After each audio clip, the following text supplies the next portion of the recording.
सर्वांना जय भीम, जय महाराष्ट्र, जय हिंद, जय भारत. एस रविराज, रवींद्र तांगो शिंदे.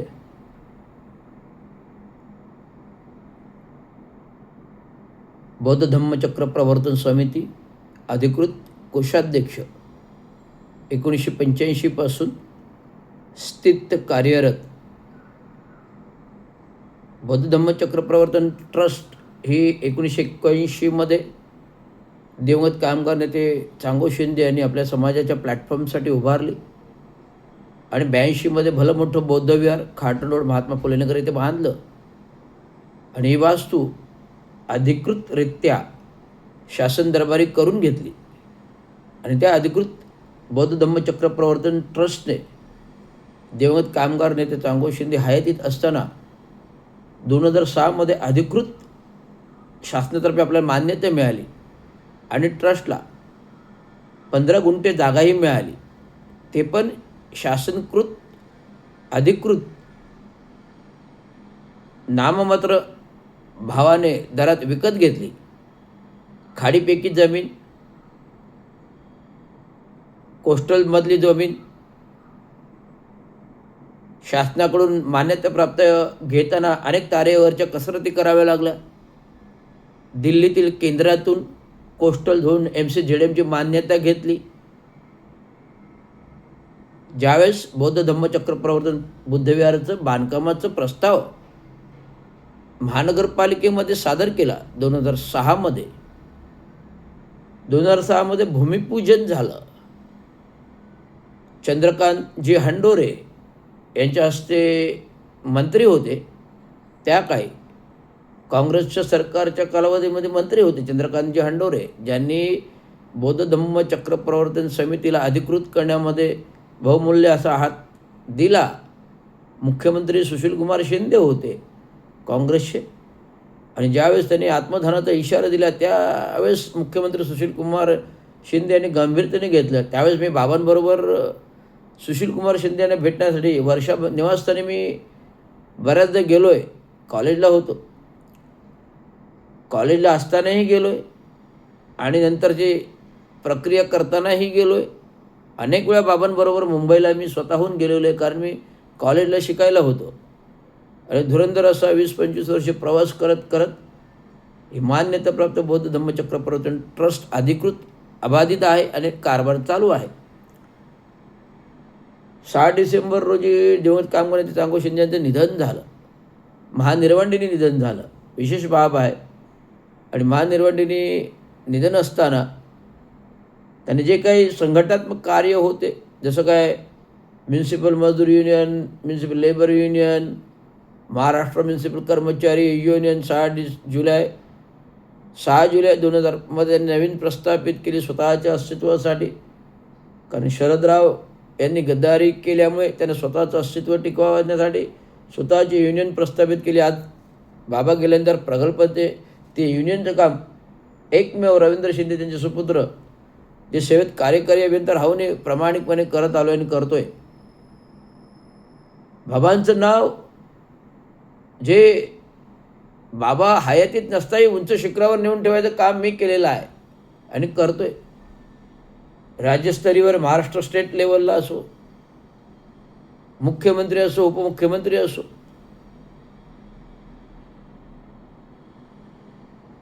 केंद्रापर्यंत या संस्थेचं नाव मी पोचवलेलं आहे. पत्रव्यवहार करतोय जागेच्या कामासाठी, प्रस्तावासाठी. विविध राजकीय नेते बाबांचा अजून आदर करत आहेत. ठाण्यातले सार्वभौम उपमुख्यमंत्री, विविध विधानसभेतील आमदार, खासदार बाबांचा रिस्पेक्ट करतात. का? कारण बाबांचं कार्यच शुद्ध प्रतिमेचं होतं. कुठल्याही शरीरावर 5 पैशाचा डाग नाही आहे, अशा प्रकारचं कार्य आहे. कामगार चळवळ, कामगार संघटना घडवली. आंबेडकर चळवळ घडवली. एक आवाज तर बाबासाहेब आंबेडकरांचा समाज एकत्र, एक आवाज तर डॉक्टर बाबासाहेब आंबेडकर समाज एकत्र, अशा प्रकारे त्यांनी संघटनात्मक कौशल्य होतं.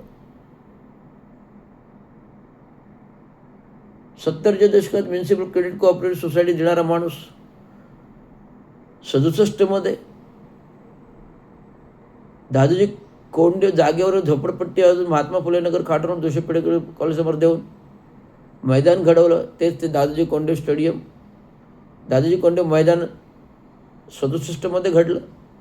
ती कामगार वसाहत बाबांनी हटवली आणि 78-19 दरम्यान दादोजी कोंडदेव स्टेडियम घडलं. कारण 71मध्ये निवडणुकामध्ये बाबांचे 2 नगरसेवक होते आणि सत्तेमध्ये असताना सतीश प्रधानांनी हे घेऊन, ज्यावेळेस सतीश प्रधानांना हिंदुत्व बाळासाहेब ठाकरे ठाण्याच्या प्रेमापोटी आदेश दिले की ठाण्यामध्ये एक गडकरी रंगायत नाट्यगृह असावं आणि एक दादोजी कोंडदेव स्टेडियम असावं. बाळासाहेब ठाकरेंनीच आर्किटेक्ट दिले, गडकरी रंगायतांसाठी पण दिले आणि दादोजी कोंडदेव स्टेडियमसाठी आर्किटेक्टसुद्धा दिले आणि कॉन्ट्रॅक्टरसुद्धा हिंदुत्व बाळासाहेब ठाकरेंनीच दिला. आणि सतीश प्रधानांनी फक्त आधार मोहरा होते. जे सतीश प्रधान नगराध्यक्ष होते त्यांच्या कारकिर्दीमध्ये सगळं घडलं आणि ठाण्यात जी शिवसेनेची सत्ता आली, पहिले महापौर सतीशचंद्र प्रधानच झाले. अशा प्रकारे शिवसेनेचा इतिहास शिवसेनेने घडवला. पण दिवंगत कामगार नेते चांगो शिंदे यांचा मोठा हातभार होता गडकरी रंगायतन घडवण्यात. दादोजी कोंडदेव स्टेडियम म्हणून नाव झालं ना मासुंदा तलाव घडवण्यात. कारण मासुंदा तलावच हा आमच्या विभागामध्ये येतो. प्रभाग क्रमांक त्यावेळेचं 47 आणि आत्ताचं 22 पॅनलमध्ये आमच्या विभागात मासुंदा तलाव येतो. त्यामुळे हे संपूर्ण जडणघडणमध्ये दिवंगत कामगार नेते चांगो शिंदेचा हात आहे.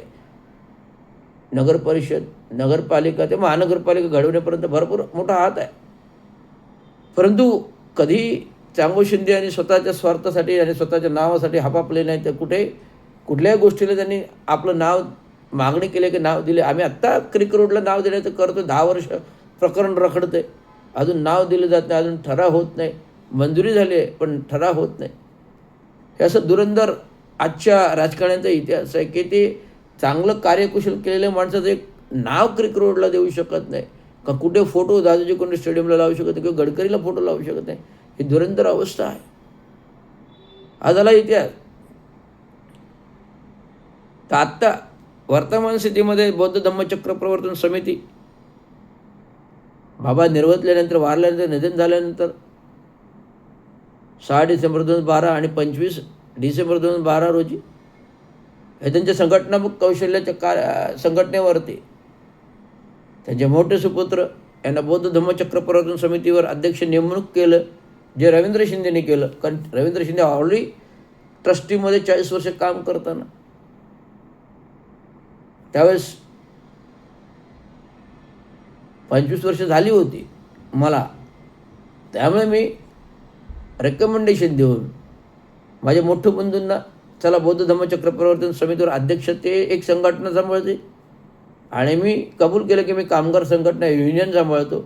अशा प्रकारे 2 संघटना आम्ही 2 भावांमध्ये वाटून घेतल्या. त्यात काय मोठं आर्थक कारण नव्हतं. जसं हिंदुत्व बाळासाहेब ठाकरे तर शिवसेनेमध्ये राज ठाकरे आणि उद्धव ठाकरेंचं मध्ये अर्थक कारण, शिवसेना म्हणजेच अर्थक कारण. तसं अर्थक कारण आमच्या समाजाच्या नावावर आम्ही कधी अर्थक कारण करत नाही. डॉक्टर बाबासाहेब आंबेडकरांचं कार्य म्हणजे धम्माचं कार्य. डॉक्टर बाबासाहेब आंबेडकरांचं कार्य म्हणजे धम्माचं कार्य. या धम्माच्या कामामध्ये कधी आम्ही अर्थक कारण आणत त्यांनी केलं नाही. आणि केलं असतं तर एवढ्याला बौद्ध धम्मचक्र प्रवर्तनाचं भलं मोठं बौद्ध विहार एवढ्याला उभं राहिलं असतं ना. जागा आहे आमच्याकडे, बौद्ध विहार का नाही उभं राहिलं? महानगरपालिकेने त्या काळामध्ये का तोडलं? अर्धवट स्थितीमध्ये असतं तर भलं मोठं अर्थकारण असतं, भलं मोठं बौद्ध विहार इमारत उभी राहिली असते. परंतु बाबा आहेत ते, बाबांनी म्युन्सिपल क्रेडिट कोऑपरेटिव्ह सोसायटीची इमारत 70च्या दशकात नातूपरांबरोबर बांधली. म्हणजे बाबांचे संबंध कितपत होते. त्यामुळे आज ते जिवंत असते ते एवढ्यानं बौद्ध विहार उभं राहिलं असतं. एवढी कास होती त्यांच्याबरोबर. परंतु बाबा गेल्यानंतर जो काही कारभार मोठ्या बंधूंना दिला तो कुठेतरी संशयित कारभार होता.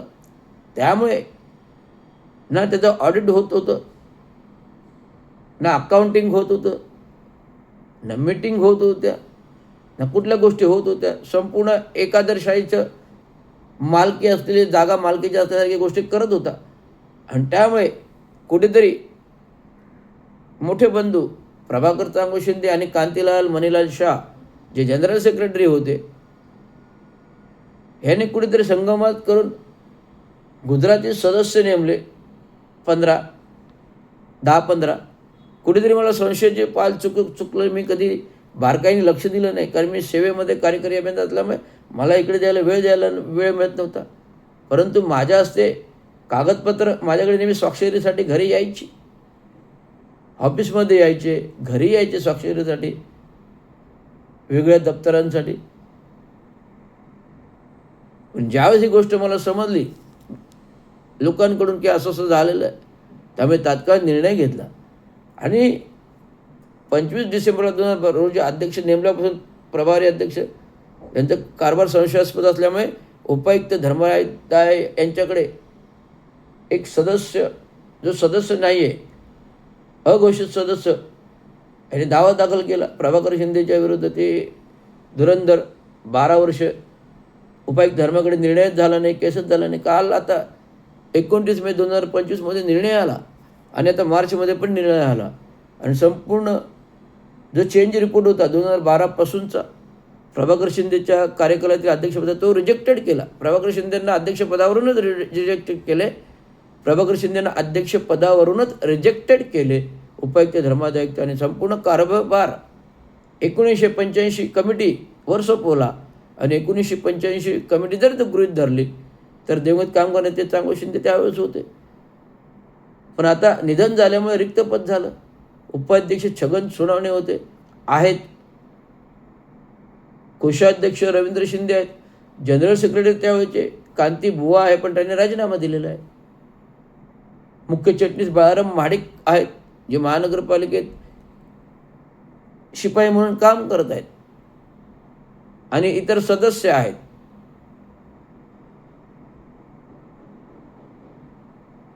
सात सदस्य आहेत, 7 का 8 सदस्य आहेत, त्यापैकी 3 सदस्यांनी राजीनामा दिलेला आहे.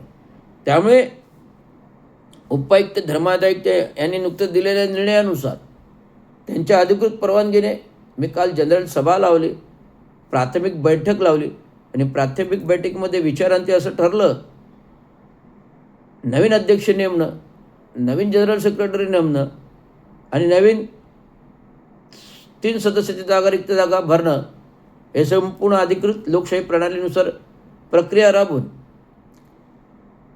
एकाएकी कार्यभार बघणारे प्रभाकर शिंदे जे रिजेक्टेड अध्यक्ष आहेत, एकादशी कारभार बघणारे प्रभाकर शिंदे रिजेक्टेड अध्यक्ष आहेत, त्यांच्याकडून दप्तर कमिटी पुढे सादर करणे. तर असं ठरलं की प्रभाकर शिंदेने काय काम करतो ते आम्हाला माहितीच नाही, संस्थेचं अकाउंटिंग माहिती नाही, संस्थेचं ऑडिट माहीत नाही, संस्थेचे पावती पुस्तकं माहितीच नाहीत. त्यामुळे तो दप्तर पूर्ण समितीपुढे ठेवावा आणि मग पुढील जनरल बॉडीमध्ये नवीन नियुक्तीबाबतचा निर्णय घेण्यात येईल असं एकमेकांनी ठरलं. आणि ते मी तुम्हाला लाईव्हवर सांगतोय. आज सोशल मीडिया आहे, जे काही गोष्टी सत्यता आहेत ते सोशल मीडियावर कळायला पाहिजे, लोकांना समजायला पाहिजेत. कुठे पाणी मुरतंय, कुठे नाही मुरत, या गोष्टी लोकांना जोपर्यंत कळत नाही, त्यामुळे कुठलाही कारभार एकादशाहीने अंधकारात होत नसतो. तो ही संस्था आहे, ट्रस्ट आहे, हे समाजाची आहे, त्यामुळे सर्वांपर्यंत पोहोचायला. धन्यवाद. जय भीम, जय महाराष्ट्र, जय जय भारत.